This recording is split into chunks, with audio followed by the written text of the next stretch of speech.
Hello, it's PJ, It's Ethan. and it's the Poverty Franchise Podcast. We're back, and it's been a wild, wild, wild ride. This is not a beer, by the way. It's Dr Pepper. I'm thirsty. It's been a wild, wild ride in NBA football and American football. Also the American football, both the NFL and the college football landscape, fucking evaporating. And like a week, which was a crazy week. But it's been a crazy 2 weeks. We're gonna start the NBA, move into football, and come back to America for football. So, starting with the NBA, lots and lots and lots of extensions doled out, Free lots of agency money. kicking into high gear. And there's still some sagas ongoing. We're gonna start the extension. Zach LaVine locked up, Jokic locked up, Cat locked up. Any other ones that you like to mention? Big ones. Um, Other than the elephant in the room, I don't think of anything. And then we like. I mean, as a Bulls fan, I like Zach LaVine being locked up. I also like getting Drummond and Dragic in free agency. I think they're good moves. Those are Do very they good help moves. the Do they help the Bulls beat the Sixers or the Bucks? That's to be seen because I don't know how Drummond's gonna fit onto the roster. What his minutes are gonna look like. Also, we re-signed Tony Bradley. Good minutes for Tony Bradley. Hopefully, he's good. 5 minutes per couple I games. I'm mean, gonna like it. rate, this rate, are the 76ers really going to be a team to beat? It's more really just worried about the Bucks and probably the Heat at this point for the Bulls to get through in 7 games. I think the Bulls have a pretty solid chance against most other teams in the East in seven. That's a very Um, fair point. with just the playmaking, the scoring ability of Demar and Zach, and the playmaking ability of Lonzo. Lonzo being the most important piece on this team, by the way, in my humble opinion. The offense kind of fell apart when Lonzo's knee fell apart. So I hope his knee gets back and he's good to go for the season. His facilitation is very important in pushing the pace and getting the offense in a good flow, and especially But his defense, getting you guys into transition opportunities. But Very, very if important. Lonzo's knee isn't good, Goran Dragic can facilitate in short spurts while Caruso and Io do cardio. So we're all right. There is somewhat of a backup plan, although Lonzo coming back is crucial still. Oh, very crucial. And the Lakers, I like the moves the Lakers made. The little ones you were able to do, like getting Lonnie Walker. That's a good Lonnie pickup. Walker. You Maybe got are nice marginal moves. nice general moves. Lonnie Walker, Thomas Bryant, solid backup big. Um, I do really like Thomas Bryant. Thomas Bryant's gonna end up playing 40 minutes a game because AD's gonna get hurt. So have fun with that. I'll take it. It's better than like a washed up Dwight Howard or something. Our washed up DeAndre. So I mean, it's been pretty solid for y'all. Not sure And about then those Kyrie rumors. Those are kind of. so how are you feeling about the Kyrie rumors since we're on the topic of the Lakers? Now we're going out of order to hell, by the way. I mean, I feel like the rumors do have traction. It's just such a tough deal to pull off. I'll believe it when I see it. I I mean, understand that they're trying to bring in a third team, which makes it slightly more plausible. But I mean, so it's a team. It's a team that's gonna get dumped with Westbrook's contract, and they're probably gonna catch a first from each team, right? I don't know if they're gonna get a first from the Nets, but they'll definitely have to get two For firsts from. the Lakers, and then the Nets are gonna have to receive some young players in return for this. Yeah, I'm not sure what this deal's gonna look like because it's rumored they were gonna bring in the Spurs as the third team. So, I mean, it makes This sense if the Spurs are going into rebuild mode, but I don't know what assets the Lakers has to offer other than two picks out in like next 6 years or Yeah, so. and the Nets are in a conundrum right now because half the team's calling about Kate, half the league's calling about Katie, not half the team. Apologies, and half the league is Actually, calling half about the league is Kyrie. calling about Kate. So know if he's And gonna uh, stay around. and don't get me wrong, I think the Bulls could pull off a KD trade, and I think it's one of the best instant fits for an instant winner because it's going to be three. It's probably going to be two first, Kobe White, Patrick Williams. 'Cause KD's older and he wants to leave, presumably at least, which brings down the trade value a little bit, just a You little can bit. pull off a deal, but do you want to pull off a deal? I really don't. I mean, the thing is, Katie and DeMar are on the wrong side of 30. By the time Zach Levine's $200 million, God damn, that hurts to say still, even though I like it. As I said, once I saw Lou Dort get that 80 million, I knew we were fucked. I knew right then and there, it was all over. I was like, shit, if they're giving Lou Dort 80 mil, Zach Levine got to get 200. And what happened? Zach Levine got 200. Way around it. And the last extension we'd like to discuss is, again, to my knowledge, the highest, not adjusted for inflation, the highest per year, I think adjusted for inflation is Michael Jordan's per year salary in the 90s because he was getting paid more than teams were in the 90s. So I think adjusted for inflation, it's Michael Jordan on a per year basis. But raw money, Damian Lillard getting $63 million in the second year of his extension is quite literally one of the most insane things I've heard in free agency in a very long time.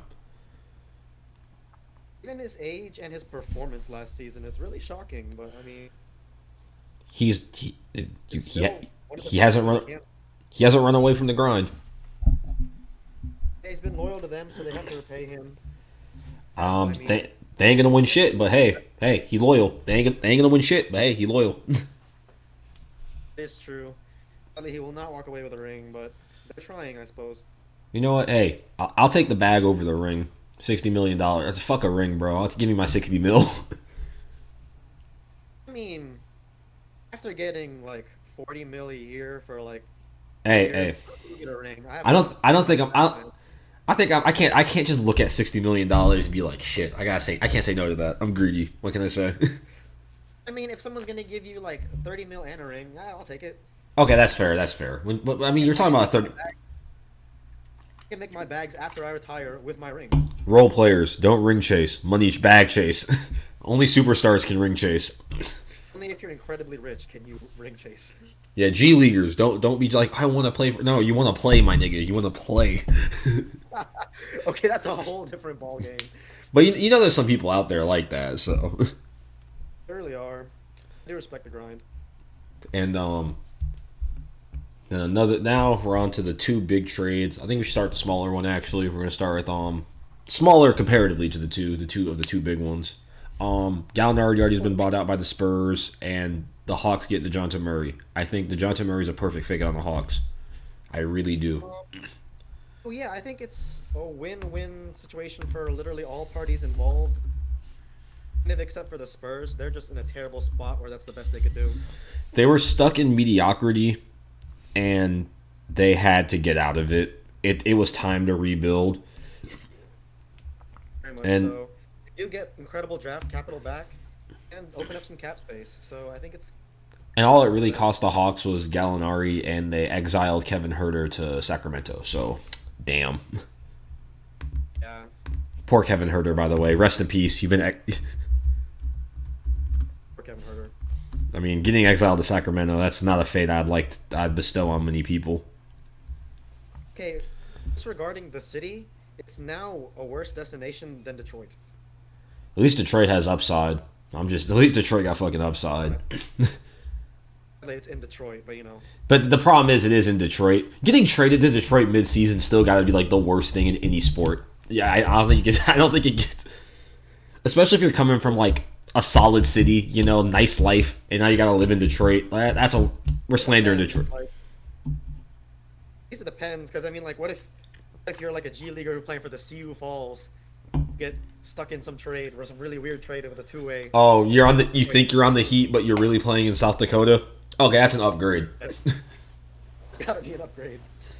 I don't know why Kevin Herter reminded me of Dante DiVincenzo, but he did, and I forgot the Warriors signed him, and that's not okay. Okay, it's because Kevin Herter is a ginger white boy. And Dante DiVincenzo is just a cold white boy. Yes, who looked kind of ginger at one point. Yeah, but that's an upgrade. For the Warriors. I mean, shit, that's a solid ass backup point guard if I've ever seen one. Dante DiVincenzo over 'Cause I Gary mean- Payton. Yeah, I mean, Gary Payton's more of a two guard, and Gary Payton plays defense. He don't facilitate. He played defense and jump high. He's 6'5" DeAndre Jordan in terms of his defense and his where he fits in the offense. And he hits corner threes. I think he does hit corner threes. I'm sorry about that. Corner three. He's PJ Tucker, Not fat. but not fat. He's athletic PJ Tucker. Athletic PJ Tucker. Who we just keep doing this. PJ Tucker isn't on the 76ers, and we just keep snowballing into more free agents. The 76ers now? Yeah. I mean, on paper they need him. Yeah, but I don't think they're a PJ Tucker away from a ring, so, Okay, most people are not a PJ. Okay, you're never a PJ Tucker away from. Well, it's not going to really help them all that much if James Harden's declining this rapidly. I hope he's not hitting some cliff. That'd be really sad. Oh, yeah, especially only a few seasons removed from, like, one of the most magical seasons I've ever had the privilege of watching in the NBA. Exactly. It's a couple of seasons ago, he was the best scorer in the league, hands down. Yeah. And he put himself in echelon one of the best scorers to ever play the game in those seasons. Like, I mean, no one. It's incredible. But we got to move on to the other trade. A trade I really do not like. Well, I don't like it for the Timberwolves. I don't like Minnesota. I don't like Minnesota, so I like this trade. It's great for the Jazz, even though they should be cursed with. They should be cursed with nothing but pain and misery. But until they take down a statue of a certain person. But the trade goes. Timberwolves get Rudy Gobert. The Jazz get 4 future first-round picks, 3 of which are completely unprotected, by the way. The last one's only top 5 protected. Malik Beasley, Bev, and Walker Kessler. And Jared Vanderbilt. I forgot Jared Vanderbilt was in that trade, too. Well, they should get rid of Patrick Beverly before he gets into an altercation in practice with Donovan Mitchell. I also say with Donovan Mitchell, but like Patrick Beverly's energy does not fit Utah. That is a very valid statement. Yeah, they are a fuck it. We'll bring him home. We'll bring him home. As every bull as that we do we need a 7th point guard? No, but he's from Chicago, and that's what the Chicago Bulls do. We bring him home. Bring him home. But yeah, that's a great haul for a not so great player. And I think I don't know how much you're going to agree with this, but I think it doesn't make their defensive situation on a per game basis. It makes their defensive situation better. In the playoffs, it makes it worse. That's true. That's accurate. I can agree with that. The pick and roll is about to just decimate the Timberwolves. Yeah, because there's 2 options that they can target in the pick and roll, both Karl Anthony Towns and Rudy Gobert. And then in the playoffs, at any given time, one of those 2 have to be on the floor. And then they have a turnstile in front of them at point guard. D'Angelo Russell doesn't play defense, and they traded away all their defense. Traded away all their defense. Except for Josh fucking Okogie. No, Jared Vanderbilt and Malik Beasley both play defense, actually. So Malik Beasley really played defense, though? Yeah, he played defense, and hey, I'm looking forward to if Scottie Pippen Jr. makes the Lakers, I am circling the Jazz-Lakers game on my fucking calendar. Because I need to see if Malik Beasley says to Scottie Pippen Jr., I fucked your mom. I just need to see it. I need to see it with my own 2 eyes. I might have to travel to LA. I'm not going to Utah. Fuck that. Going to Utah. He's gonna put all his life savings on a front Now that's game. Now that's just a terrible place to get traded to. If we're on the topic, just imagine you living your life. You're in Miami Beach. You're chilling, like the 10th man in the Heat rotation. You guys get sent to Salt Lake City. I'd be pissed. The damn Salt Lake evaporating. You can't drink. They got no. Like Jimmy Butler, like Bam would be ticked, but I feel like Duncan Robinson would love it. Yeah, Jimmy Butler could vibe with it actually because he likes country. He'll be fine. We're gonna get canceled for this. I mean, like if you like skiing, I guess it's a nice destination. That's true. That's true. But I'm just not a fan of the Gobert trade. I don't think that puts the Timberwolves in contention. They're a playoff team. Sure. Are they beating the Warriors? Are they beating the other team? Are they beating the Nuggets? Absolutely not. Jokic and Jamal Murray are going to eat that team apart for 5 games. I'll say they'll get 1 game. They'll win 1 game in the series, but that's just not. Jamal Murray's back. They are not taking a game off the Nuggets. Oh, you think that's just a sweep? Are they going to beat the Clippers? Are they going to beat the Clippers that have John Wall, Kawhi, and Paul George? The foul things that Kawhi Leonard's going to do in the mid range. So, they don't even need any of those. Those 3 players can be injured, like they probably will. And Reggie Jackson. Just on the pick and roll. Fuck the Jazz. I'm kidding. I can't say the Suns yet because I don't know if Aiden's coming back and Chris Paul is old now, and that is truly a sad thing. That's tough, but I mean, the Suns would still probably beat them. I still think so because Chris Paul would abuse them. He would turn back the clock on their ass. Yeah, I think like order of Chris Paul and then just a healthy Devin Booker could easily put that team. You know what? This team is like purpose built to beat the Hornets if they make the finals because the Hornets were like the team that lived in the paint and that used rim running a lot, and the rim protection would have beat them. But the Hornets are nowhere near a finals, and damn, we gotta talk. Damn, Miles Bridges being a menace, like a terrible person. Oh my gosh. So Detroit really had like $80 million sitting for him. 80 mil, $20 million a year, maybe $25 million a year. Maybe they had $100 million sitting for his ass, and he fumbled it. He fumbled every single penny because he decided to beat women. And you know what? I'm glad. I hope he never plays another NBA minute. Hope he doesn't play another professional basketball minute for the rest of his life. He should just rot in jail, but you know. He's not going to, but the only solace we can really get is that if an NBA team doesn't take a chance on him, ever, someone will, and it's going to be the Kings. Someone will, and it's going to be Sacramento. Right, you're right. De'Aaron Fox. I mean, it's one thing to have like someone like Tristan Thompson who's just like a bad human, but like morally speaking, like he cheats on women. Like, okay, that's bad, but like, you know, it's not a crime. Well, Miles Bridges like, Miles Bridges put together a package for De'Aaron Fox. That would be good. And the Celtics I like the Celtics getting Gallinari. I like that. Gallinari was a very, very good pickup. I like that move. And I also like them getting Malcolm Brogdon as well. It solves their Marcus Smart chucking shots up problem in the playoffs. Yeah, that's the point guard they needed.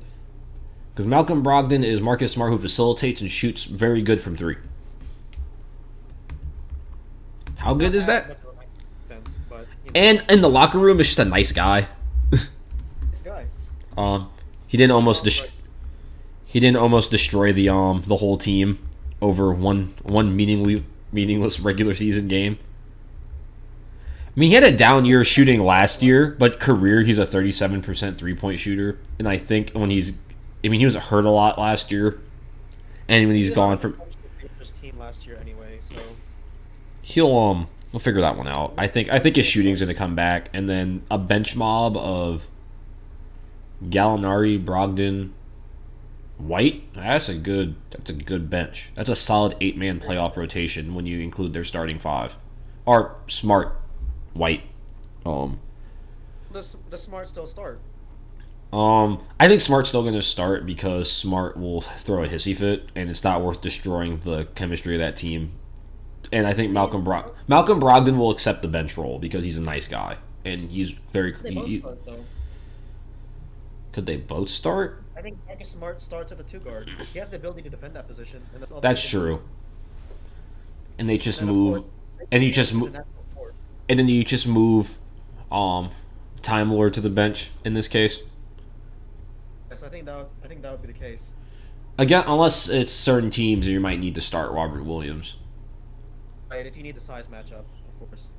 And then I think I'd want to sacrifice Smart to the bench, but again, I don't think you can pull that off with how his personality is. And Udoka likes Smart, so that's the other thing. Well, likes his play. I don't know how much he likes him, but they thrive under Ime Udoka. They have a good relationship. Yeah, I can only speculate.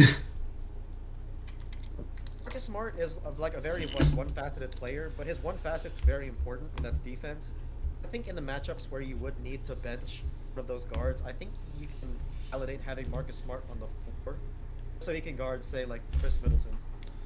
Oh yeah, for sure. Because I don't really trust Malcolm Brogdon to do that. Sorry, I like his Yeah. defense. I don't like it that much. Yeah, Marcus Smart has that ability though, because that's all he has. And then the Pacers are in a fucking weird place, man. As a team, Always in a weird place though. they've been in a weird place ever since Reggie Miller left. To be ever since the Malice at the Palace. To be honest, they've been in just on odd places in the NBA. That's fair. I mean, they did recover when they had the best Paul George there ever was, but Yeah, PG-13, Paul George, Paul George. Paul George, or no, was that 24 Paul George who reset and just shot it from damn near half court just because? That was 24 Paul George, right? That was 24 Paul George. That was 24 Paul George. I mean, they've had so many weird. They've had some of the weirdest eras in NBA history. Like, I mean, the Danny Granger era is a very weird one. Very true. Because then it led right into the Paul George era.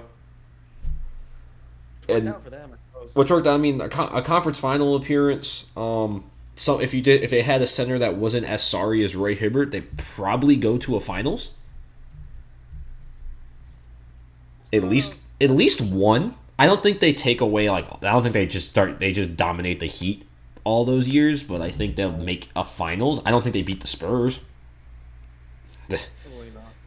but But, I think they would. I don't think they beat like them. I don't think they beat most of the team. I think the only team they beat in the West was the Thunder.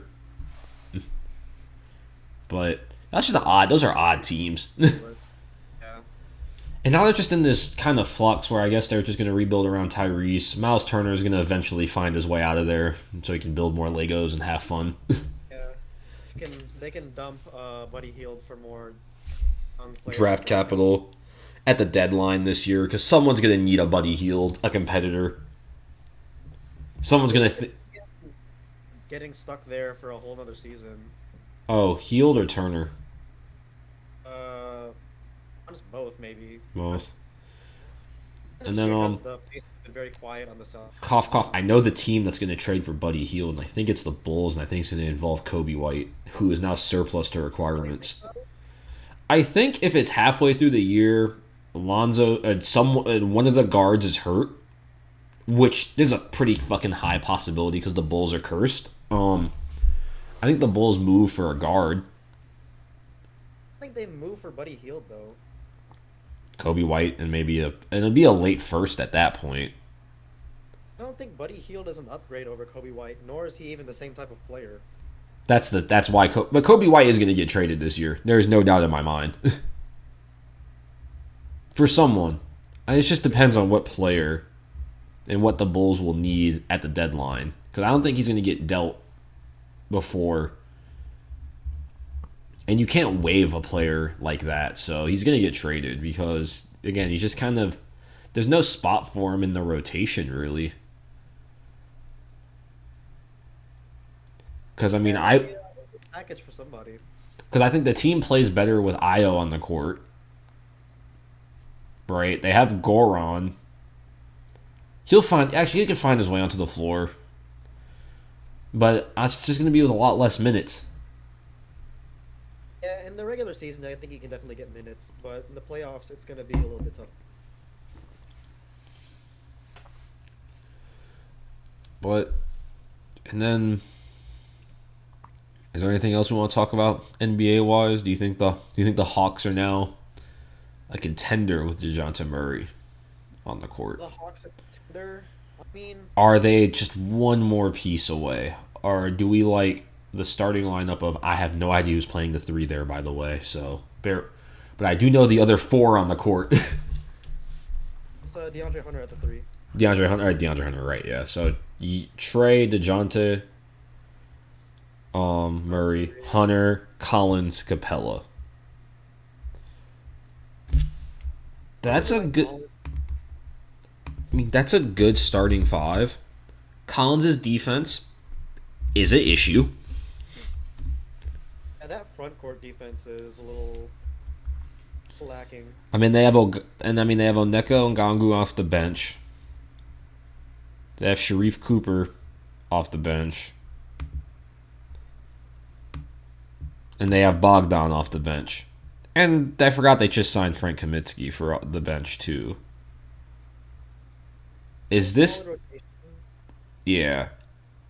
Is this team truly good enough to make noise in the East?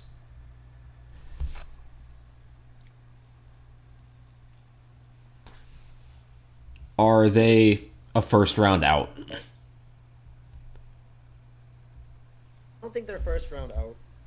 I think they make it It depends who they match up with in the first. It depends what seed they're in. kind of first.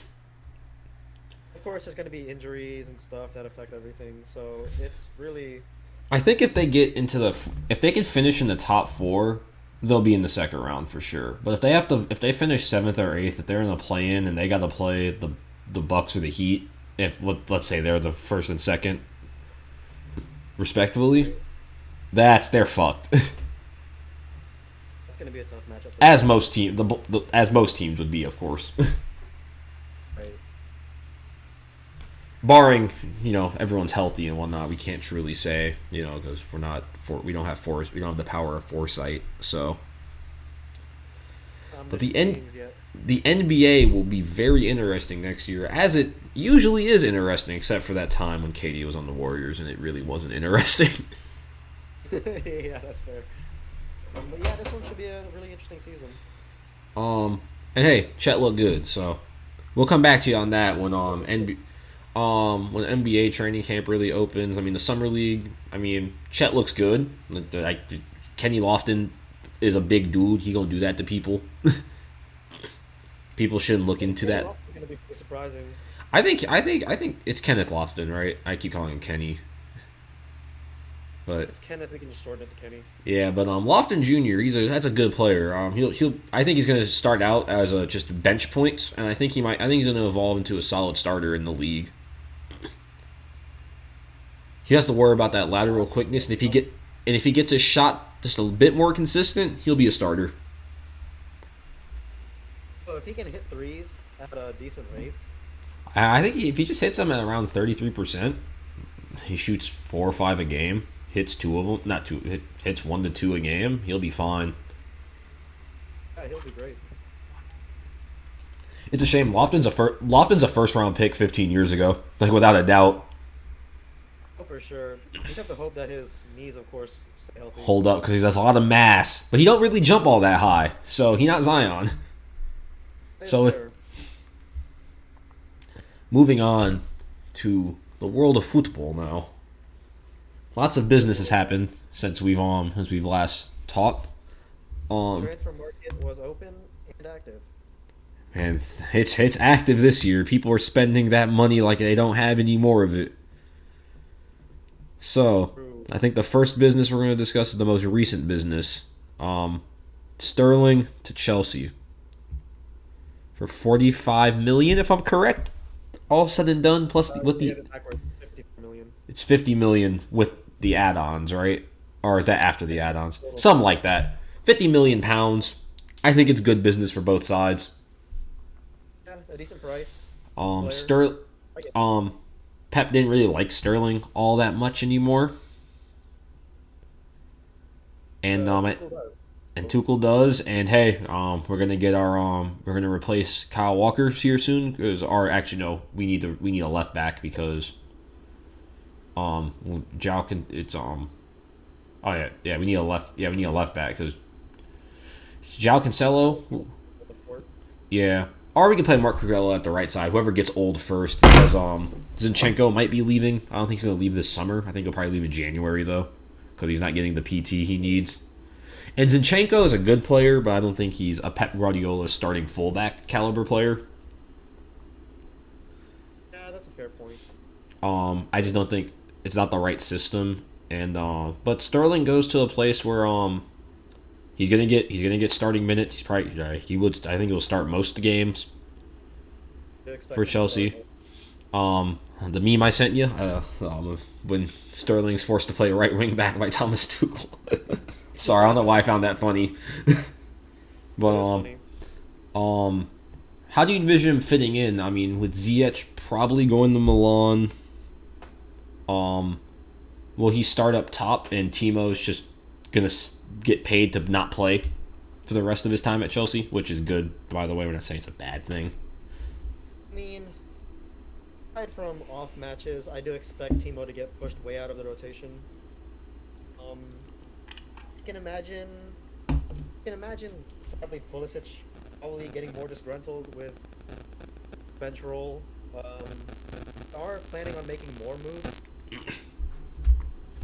There's still a big defense to fix back there. So Yeah, I don't know. Chelsea has been very vocal and aggressive about their plans. There's rumors of them going after like 8 players at once. They're going after everyone and everybody, but those are gonna go through, and we'll see which ones go through and how that works. and it's only July. You got till the 31st to make these deals happen. So there's plenty of time. I mean, I wish these deals would be done in 9 days so you can see them play live. But Would be very cool. I hope Sterling joins the Chelsea on the American tour so we can see Raheem Sterling play. I think that'd be a pretty neat thing. That'd be very cool, actually. Allegedly promised Tuchel, Neymar, and Ronaldo that. Well, Ten Hag said Ronaldo's staying, or he's in at least the plans. At least they're planning on him staying. I tend to believe Ronaldo. Wants, football for his last couple of years. So I don't think he's staying. Offer him that. I don't know if we can convince Man United, but Yeah, and Man United is in an odd place, man. They're kind of in the spin cycle. yeah, Ten Hag is coming into a very turbulent situation. And none of this is going to be Ten Hag's fault. Because Ten Hag's a great manager, and as you say, he's being thrown into a shit show. It's a good place where if he can grab the reins, fight it, he can build a culture from the ground up, produce an incredible club.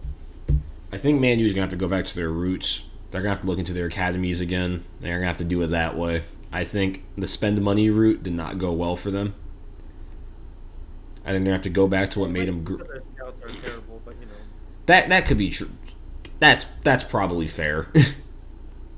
I mean, they're bringing in all these older players to plug holes in, and it only plugs the hole for a year or two, and then you're back at square one when these players get old or move on. You also have I'm worried for Barcelona because they seem to be doing the same thing now. They also have an $80 million problem at center back. We're not going to talk about that. Harry Maguire.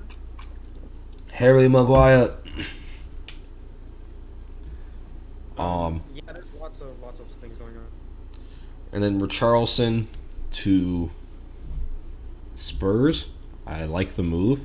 I have no idea. Is he going to play out wide to the right, I reckon, with Son on the left and Kane in the middle still? Something like that could make sense, yeah. See that? It's a good move. It doesn't really fix their problems, per se. They're still, more attacking is good, especially a quality player like Richarlison. Also, Richarlison's free from Everton. Oh, man, fuck. That's not good. Everton, that's not good for y'all, but shit. Yeah. Because has Everton even done anything of note this transfer window? I haven't seen anything. Me neither, and that's not good for a team that just narrowly avoided relegation. Yeah. They're in a tough spot. Hopefully they can bounce back. Yeah, that was a Oh, and they've lost they've lost a lot of players to free agency. Like all the old ones. Yeah, Like Fabian Delph was still playing. No wonder them motherfuckers were in a relegation battle, bro. Fabian Delph was still playing football in the year 2022. That's not okay. That's coming. That was another really confusing City signing. That was at the same time with Wilfred Bonny. That was a really weird time when Pep was when they were just kind of signing motherfuckers. They're just buying people. They have money. We don't know what to do with it. And of course, I think Not the Sebastian Haller business became official in between episodes to Dortmund. Sebastian Haller. Yeah, so that became official. I think we talked about it as rumors, but now he's officially there in Dortmund. Shit, I can't. I mean, as much as I irrationally don't like Haller, which again, my irrational hate's getting less for him. By the way, I've cooled down. I think he's a solid player. He's a solid player. It's about as good of a replacement as you're gonna get for that price for Holland. You're not replacing Holland. There's just no way around that. Yeah, and I think, and then we talked about Ziyech earlier. You being a Milan fan, how do you feel about a player that on one club that you like, and he wasn't so great, going to another club that you like? I just don't think he didn't fit the system. I still like him as a player a lot. I just don't think he fit the system. I think he'll fit Serie A's football a little bit better, a little bit slower. I think Where he- he'll push well. And I guess they need the help. I mean, without a doubt. Even with that creation in the final third, progressing from the second third, final third, I think he'll be very useful in those situations. Getting it to our new young strikers and our veteran presence up there. And I think it's official that Lukaku went to Inter. I think that also wasn't a thing that happened in the last episode. So, Move. Talk back. I mean, he's free. He's free from Chelsea. So, Lukaku. yeah. They get to go back to his happy place. And that's the other business. Paul Pogba back to Juventus. I like it. I like it for Pogba a lot. Yeah, Man U was an interesting place. Man U was kind of fucked. Man U is just in a horrible spot. They're not buying anyone. They're not. Who they would buy. No one wants to go there. I mean, it's hard to buy people. It's hard to get players to play for you if you're not playing an attractive brand of. Seems like Ten Hag was able to convince Frankie De Jong. The deal, I think, got held up by Barcelona's debt. I think Barcelona is going to be under a completely new ownership group in the next 2 to 10 years. It's a wide span. I don't know how fast the failure is going to happen, but it's going to happen inside the decade. I don't know how sudden it will be, but it's going to happen. The bottom will fall out. Debts will be due, and Barcelona will be fucked with no way around that. Yeah, And that's a sad thing to say, but it's the fault of their own. They spent way too much money, and a brand as big as Barcelona should not be almost financially insolvent. They shouldn't be in a position where Portsmouth was in the mid-2000s, or in the early 2010s, my apologies. They shouldn't be where fucking Derby County is at, you know. It's not something a club of the stature of Barcelona should be going through, unless there's been hilariously just comedic mismanagement of funds. which there was, and I mean, We can look at a whole host of signings. Arda fucking Turan, for all that money when he was suspended 6 months, so he didn't even play the first. Was it 6 months or a year? I remember it was a long ass suspension. They signed him for a lot of money for one good Atletico Madrid season. Or what? Yeah, those signings were bad, especially when you consider, 5 years ago, got a record transfer, Neymar. They made $200 million of oil money. 212 million euros, 250 million US or something, some crazy shit like that. $250 million, and they blew it. They tossed into the wind. And what is there to show for it? You lost your best player of all time. I mean, if there was like a nightmare situation, it's that if Barcelona goes into administration.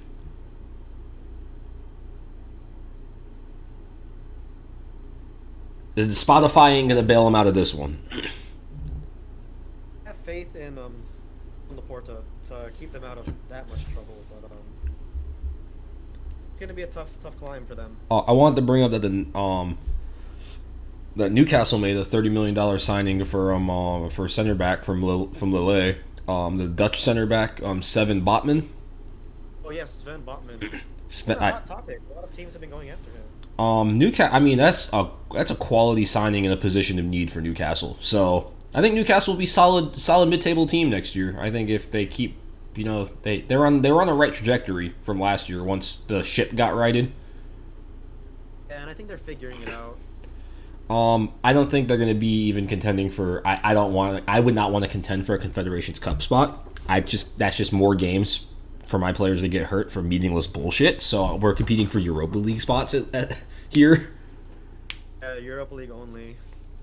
Like I don't mind the Europa League. Some people really mind it. But I think it's fine for for a lot of clubs. I mean, it's a prestigious event for, someone like Southampton or Aston Villa to be there, It's another thing if, fucking Barcelona or Real Madrid's there, obviously, but Yeah, it's not and also for teams stuck in, especially the Prem where you have a big six, that Europa League spot might be the easiest way to a Champions League spot you got. That's true. Because if you win it, you get a Champions League spot. No matter where you finish in your table, you get to play in the Champions League. To play in the Champions League. Benefits of winning. I think that helps. I think we'll come back to Newcastle in January, and we'll see how they're doing and see what other signings they made. But I think they're taking steps in the right direction. I mean, this was a title winning player at Lille. Lille. I can't pronounce it for some reason. I don't know why I pronounce it both ways every time. French is hard. French is weird. He's got championship. He's got league winning pedigree. He's only 22. It's a good future. It's a good value signing. They didn't chase the biggest name, which Newcastle fans really thought once they got that Saudi money they were going to start doing, which is kind of comical within itself. But They're a little bit away from that, but maybe in the long future. Oh, for sure. And I think we've covered all we're going to cover in the transfer window, unless you think we missed anything. Aside from more Americans joining Jesse Marsh. Oh yeah, Tyler Adams being the Calvin Phillips replacement at Leeds. He escaped the hell that is RB Leipzig. We slander RB Leipzig here, by the way, just letting that be known. Nobody likes RB Leipzig. No one does, especially in Germany. And also, I respect all the slander Nottingham Forest will be talking about Man City this year when they finish 20th. I will still respect the slander that they have won more Champions Leagues than us. They do have that card over you. Aren't they tied with y'all? Or do you have 3? Or y'all only have 2, right? Chelsea only got 2 rings? 2. That shit better be tied than behind, right? They're tied than behind. Wait, no, don't y'all have... Wait, oh, right, the fucking disgrace game. I was right, don't y'all have 3? But I forgot about the robbery. Yeah. Also, the one against City. We're so close, but Kai Havertz happened. Havertz happened. I think before... Oh, also, just touch on, and Di Maria to Juventus, from the free. Good signing. I like it. Good signing. I like it. And, Bale... Oh, shit, we didn't talk about Bale Chiellini going to LAFC. Oh, yeah, some less... So, we got a couple MLS things to talk about, even though we don't really like MLS. Well, update, we are going to technically an MLS game, but not an MLS game. We're watching an MLS club play Chelsea on the 20th. Yeah, in Charlotte. I'm looking forward to that, because I haven't seen... I mean, have you been to a professional soccer match ever? A club match, other than like a Gold Cup game. Oh, you went to a Gold Cup game? Who was playing? It was a Gold Cup game. I forgot. It was USA and I want to say Panama, but I always forget. Yeah, that's my only professional soccer game too. As I saw it, it wasn't a Gold Cup. It was we were actually in Copa America. How they randomly invite teams sometimes, and it was in Chicago, and Team USA was playing Costa Rica. So I got this. So I got to see Keylor Navas in goal, and it was like I got to see Dempsey, um, Yeah. and like all The other Dempsey, ball. Wodolowski, Yedelin's bitch ass. Shit. Who's the other dude I'm thinking about? Who's the dude who scored that banger of a goal in 2014? Dude with the dreads, he played for Wolfsburg for a second. Oh, gosh, Michael Bradley was there too, by the way. not Walker Zimmerman, his partner. Look at them The confused. defensive midfielder. Yeah, the defensive midfielder. This. Oh my lord, we're so sorry. It was a long time ago. It was 8 years ago. I'm gonna get his name right now. John Brooks was on that team. Jermaine Jones, Jermaine Jones. and I got to see Tim Howard in goal. So like, it was really cool. It was a really cool. It was a Tim Howard. Was it Brad Guzan in goal that game? Fuck. It was some bald dude. Because I remember the first half a lot better because we beat it was a 4-0 win against Costa Rica. You have a beard though. That's the question. That is the question. I can look up that game. It was the 2015 Copa America. I can look up the roster for the game real quick. Oh no, wait, what? Oh, give me wait, shit. Or was it not Copa America? Was it the other one? Shit. While I do this, we can talk about American football. Baker Mayfield got traded. Baker Mayfield did get traded. And I like the trade. Yeah, it's good for both parties. Yeah, I really like the trade. It's as you said, yeah, it's good for both parties. I think Baker gets a chance to. Remember he got hurt last year. I don't like the slander that's gone across. I think he's a decent quarterback. Okay, it was Copa America 2016. Sorry. That's tough to remember all these competitions. And it was Brad Guzan. Okay, I remember seeing a bald dude, and Christian Pulisic was on the bench on those teams. I didn't even know that. I didn't even like a 15-year-old Christian Pulisic was just riding on the bench. Makes sense. It was Tim Howard's off day for that game. Oh yeah, Bobby Wood did score a goal in that game. Oh, Bobby Wood. I remember that's a name I haven't said in a long time. There was a time where Bobby Wood looked good. But he flamed out. He flamed out like a lot of the young players of that era kind of did. Really did. Also, okay, we got a couple other transfer. I forgot one other transfer. I'm sorry. Again, we try to keep up. Lenglet to Spurs. I think that's actually a good position to need, the center back position for Spurs. They get him for we can cover some of his He's on loan. We'll see how it goes. I mean, if it goes well, they better sign him permanently because they're pretty thin at center back. So, right, so we'll see. But back to Baker Mayfield and the Panthers. I think it's a hell of a lot better than Sam Darnold. That's the first thing. B, he could never exist on the Browns because if Deshaun, when he hopefully gets suspended for the rest of his life, which it won't, but he'll get suspended for at least the season, Baker Mayfield was never going to play for them again. Was not. So were you going to pay him all that money to sit around and do nothing? No. So you moved him, and you moved him for the best you can do. So, which was a ham sandwich. But that's what happens when you make a deal with the devil. Yeah. What comes around? And I hope Baker does good. I really do. The Panthers' offense is actually not the world's worst thing on paper. The line could definitely use some work, but in terms of the skill positions, they got talent. I mean, Falcons fan, I hope he does not do good, but you know. I hope he does good, except against the Falcons. I hope he throws 4 picks in each of those games, and those are the only 8 picks he throws all year. But they still lose games because they still lose games to the Falcons. They don't lose as many games as the Falcons, though, so the Falcons win the tank off. True. Throw them straight to AJ Terrell. We love to see it. But I mean, Robbie Anderson and DJ Moore are your two receivers, and then Wideouts. Christian McCaffrey at running back. I mean, good weapons. They have Christian McCaffrey at running back for however long they. However long he decides to stay healthy. Shit, sounds better than the Bears' skill positions right now. Oh my gosh. I mean, we got David Montgomery, and David Montgomery. Darnell Mooney. That's it. That's it, bro. That's all we got. We got Brian Pringle. Aaron Pringle. Who do donuts and Hellcats with his baby. We're doing great. The Bears are having a great offseason.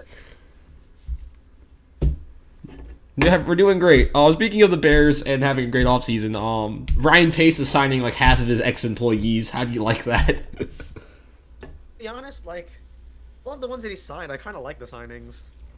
I mean, what is it? It was a Fetty. Like Jermaine Ifedi. Like Eddie Goldman's a great signing. I think, especially to help Grady Jarrett out on the inside. Needs it, dude. That's a real solid move. Damian Williams is a solid back. I liked him. Is this I don't mind it. And then the other three aren't going to make the team, so I'm not going to worry about them. I know who they are. I think Elijah Wilkerson might be a rotational guard. He's the best chance. The other two barely made. If you barely make the Bears defensive back core, you're not making shit elsewhere in the NFL. Even the Falcons. Wait, actually, if there's a defensive back core that's worse, that's of equal footing to the Bears, it might be the Falcons one. We both have just like one cornerback who's worth something, and the rest are kind of eh. Yeah. But the Falcons don't have someone defensively bad. Or do they? Defense was our defense has like always been bad, but it was better. I think the defense as a whole is offensively bad. Yeah. But it's not Kendall Vildor bad. Yes. Every episode we're gonna mention how garbage that man is at football. At the NFL level, again, getting to the NFL is hard. We're not gonna deny that. That nigga is just burnt toast every time I turn on the TV. I don't make the rules. Just work here, okay? I just work here. Damn. And Yeah, no, I have a lot of hope for our defense. And I mean, I think the Falcons should be in the running for the tank off, for sure. And then Yeah. the Seahawks are interested in Jimmy Garoppolo. Hell of a segue, I know. I'm gonna win the tank off whether they get Jimmy Garoppolo or not. I think the 49ers might be in that tank off because I don't have much faith in Trey Lance. I'm not the world's most high on him. And the 49ers don't really... Garoppolo's not that good either, so. That's true. It's a mid-off in San Francisco. So I mean. I'd rather go with... I mean, you just go with the youth at that point for San Francisco. Try to get what you can for... Trey Lance can at least do as much as Jimmy Garoppolo. As is like... That could be his ceiling. Even if that is his ceiling, it's cheaper. At least his floor. That's his floor. Jimmy Garoppolo is at least his floor. Like, he can at least do that much. And then, of course, the Seahawks, again, Pete Carroll had to look at that. He saw, oh, fuck. It's Drew Lock and Geno Smith. That's not good. At all. And they had to change that.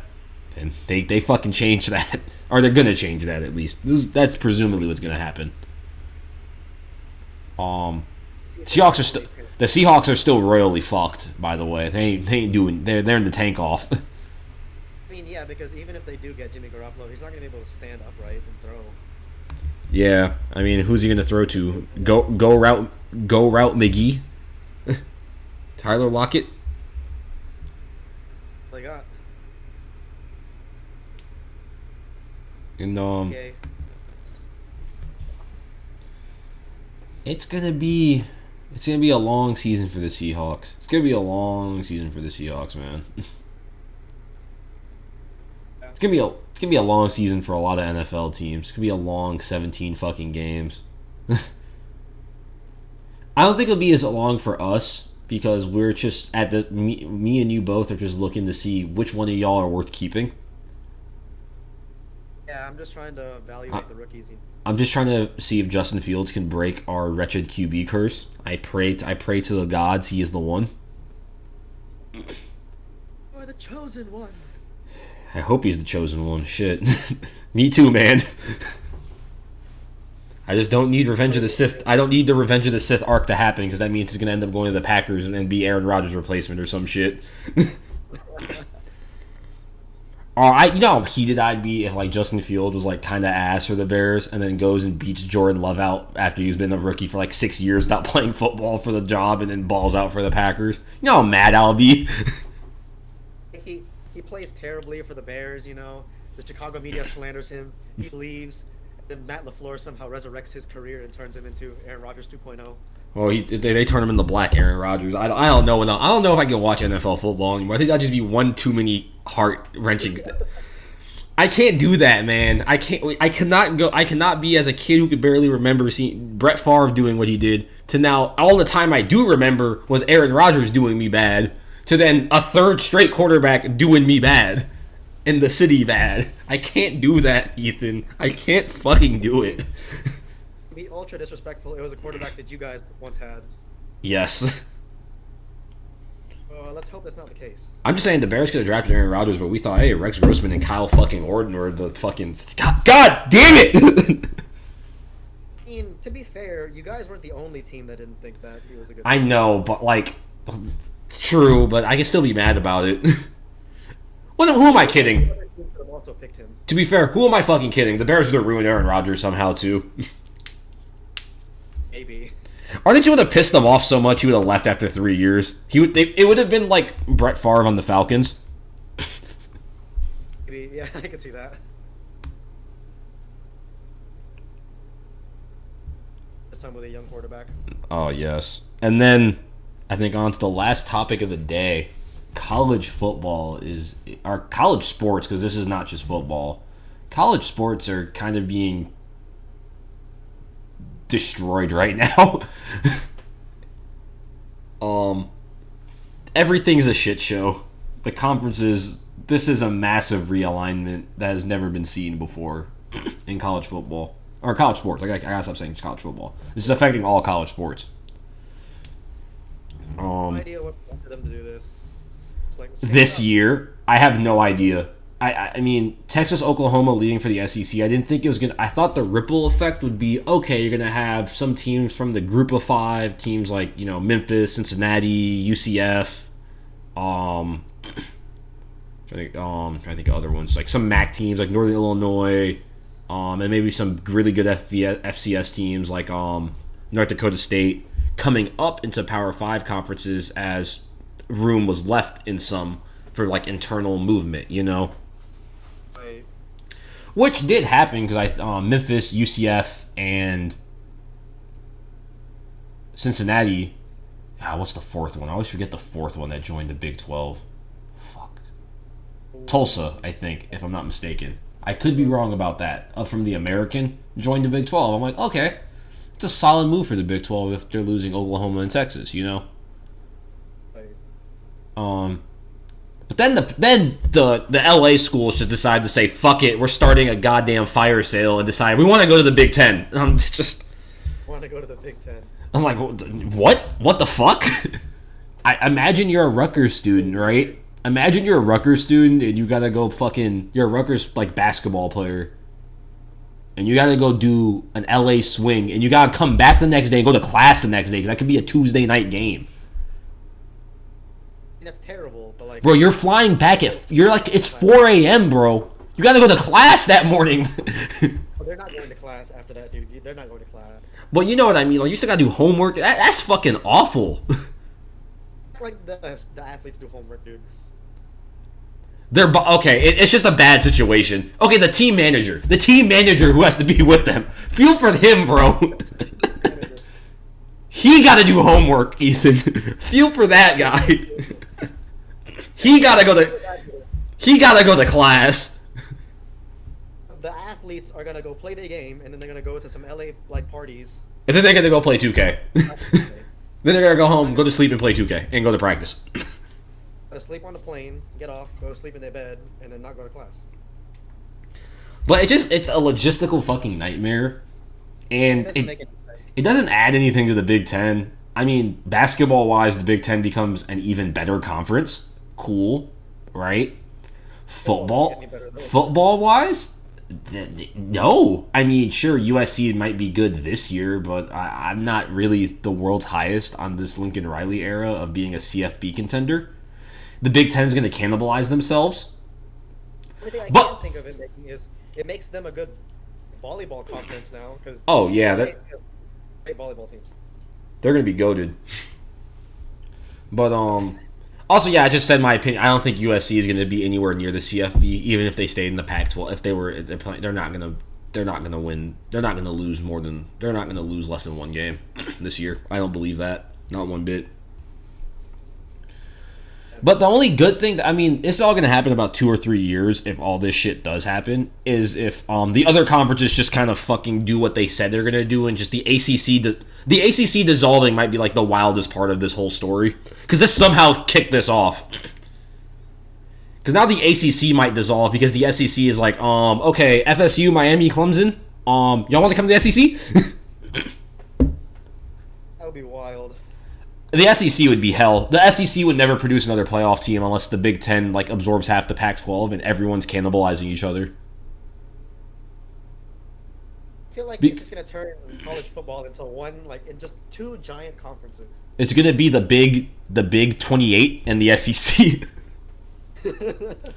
And the problem with it is that we went to a college football powerhouse, right?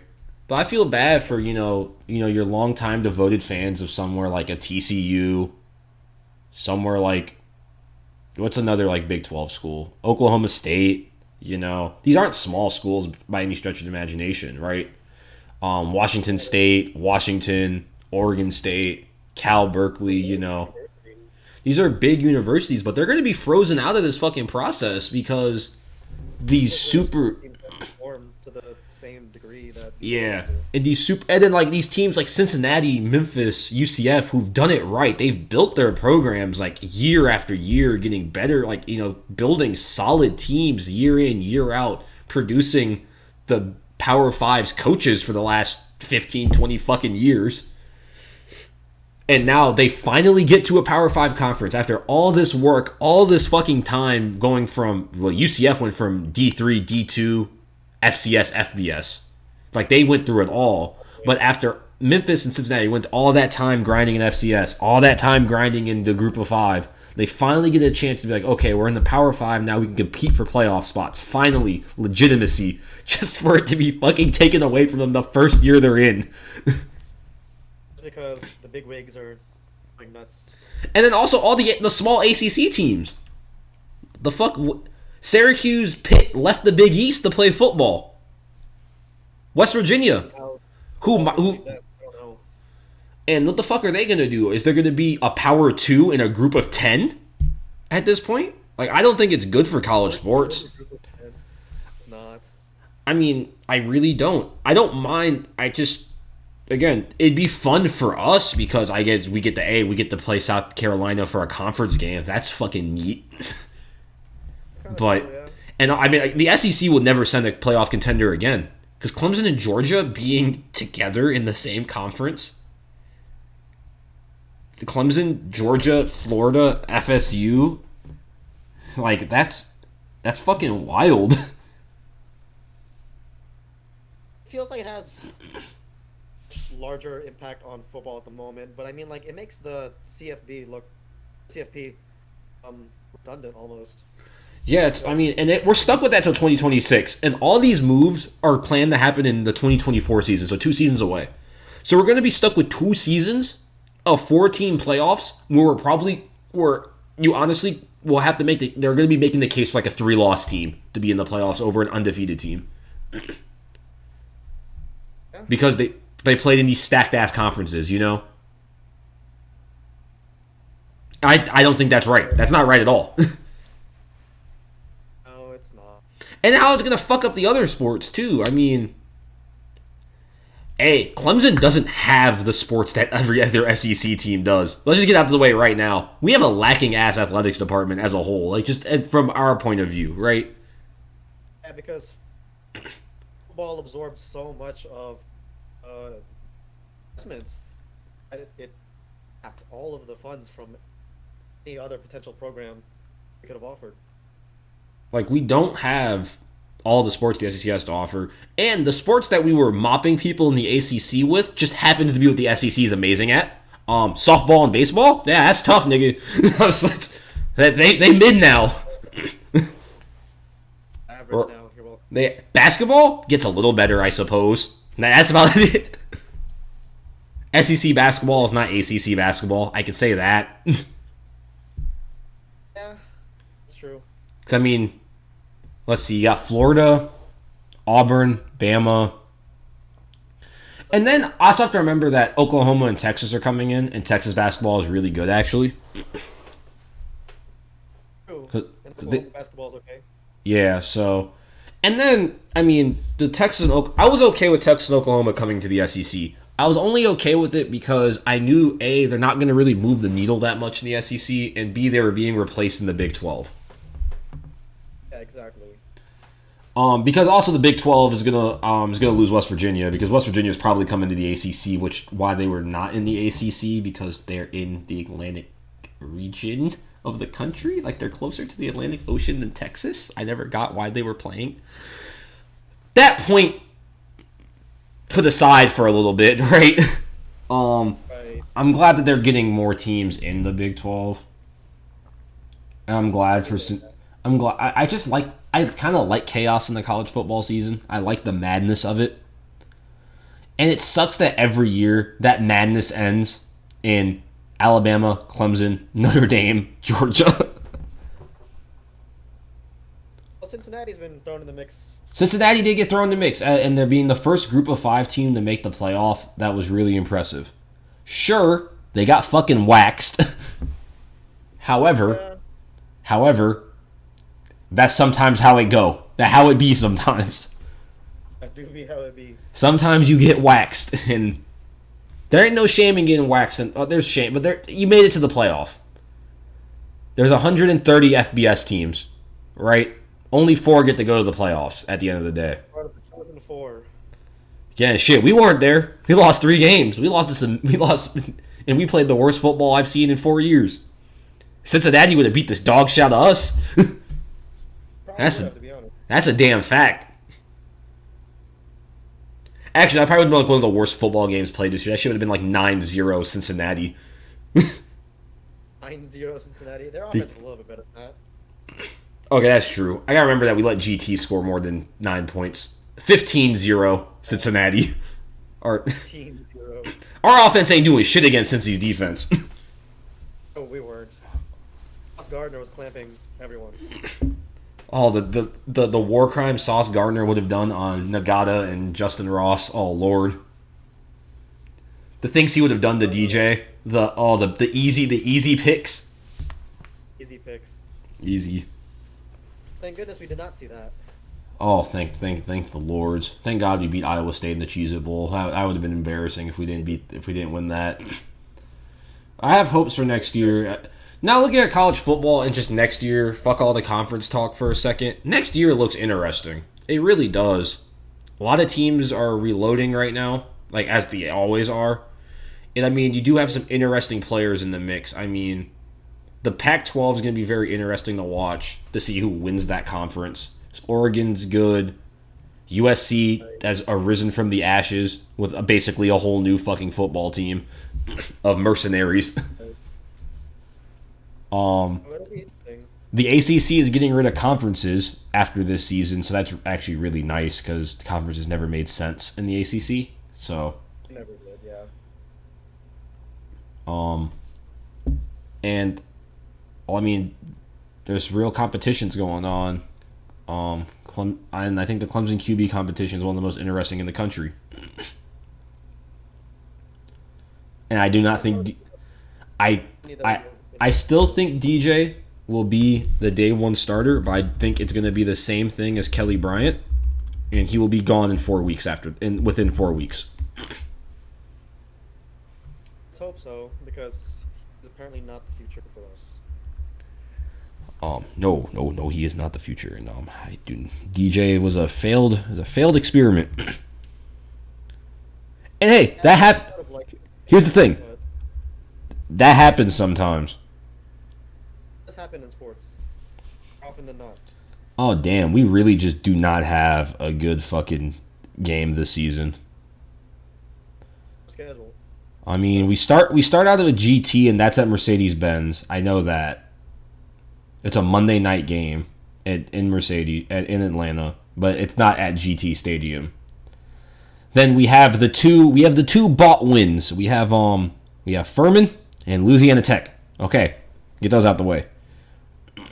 At Wake Forest, NC State at home, at Boston College, at Florida State, Syracuse at home. Traveling to South Bend is going to be brutal. I'd be surprised if Clemson won that game in South Bend against Notre Dame. I really would be. Yeah, that's tough. Because no matter the quarterback, Cade is not ready for that shit, bro. That is a hostile fucking environment. It's a tough one for him.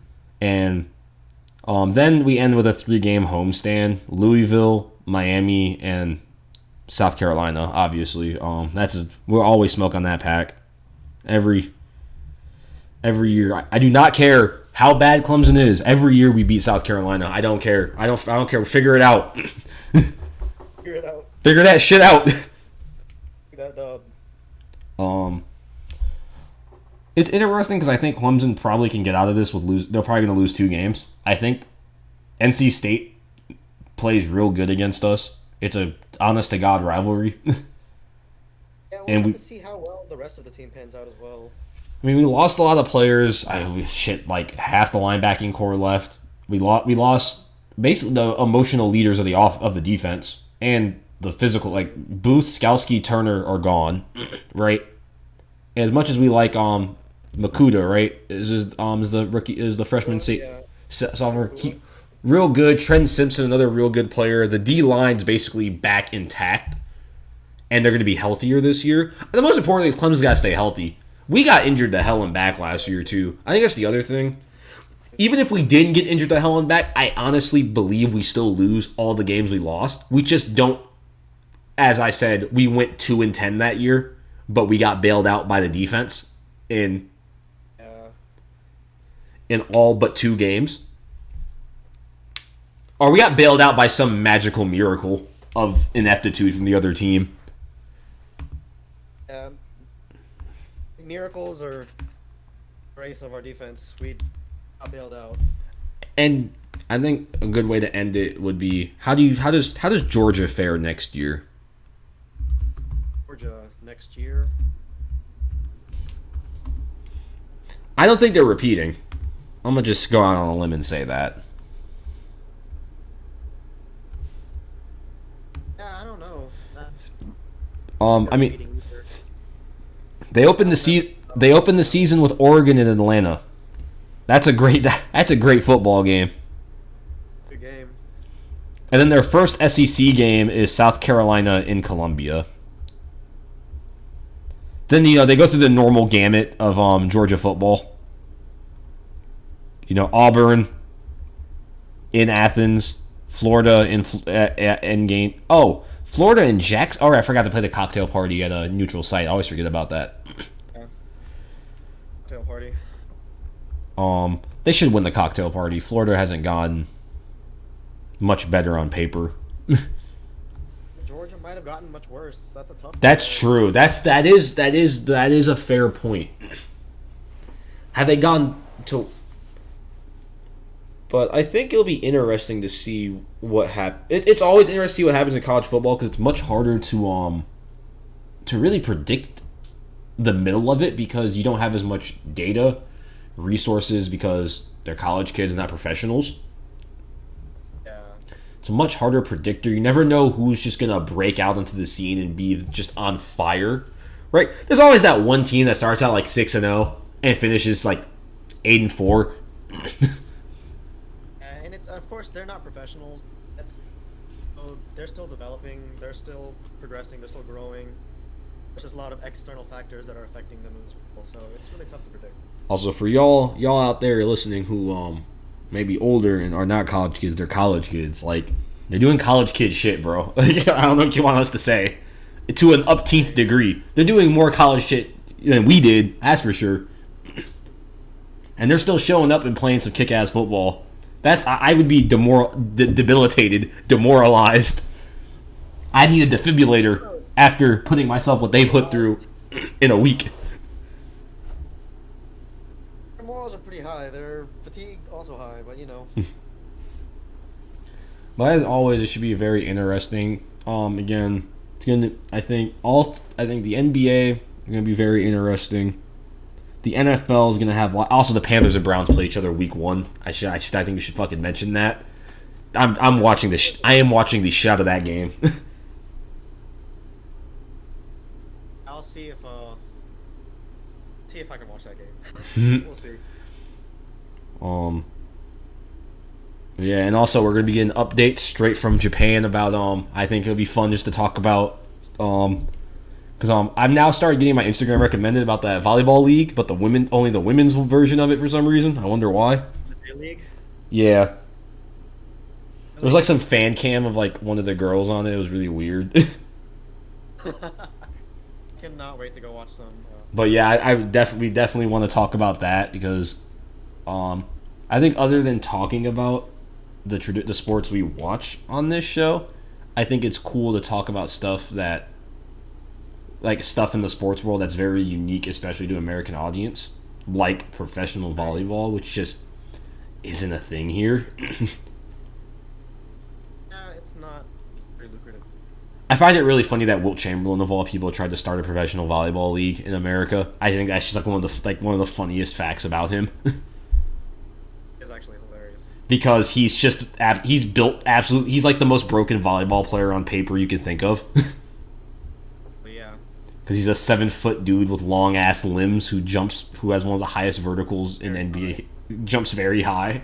Like he's like the best. Like if you were gonna make a volleyball player in a lab, it'd be Wilt Chamberlain if you never gave him a basketball. It's fair. That's why Wilt Chamberlain is one of the best athletes. That's one of the best athletes who's ever lived. Because you could put him in damn near any sport on earth, and if you taught him the skill, he'd be amazing at it. True. But you know what? I think I'm going to definitely record some clips and upload our experience of the because again, it's our first club soccer game, even though it's a summer friendly, and it's your chance to see your favorite European club for the first time, and it's much harder to go to England and watch them there, so it's good when they're coming only a few hours away. We'll definitely give updates on that and whatever other happenings because the transfer market is still live. There's still 2 trade sagas to undo in the NBA, and whenever Roger Goodell stops spinning the wheel of discipline, as your dating tree says, we'll have the update on Deshaun Watson for y'all. It's been PJ in the Poverty Franchise Podcast.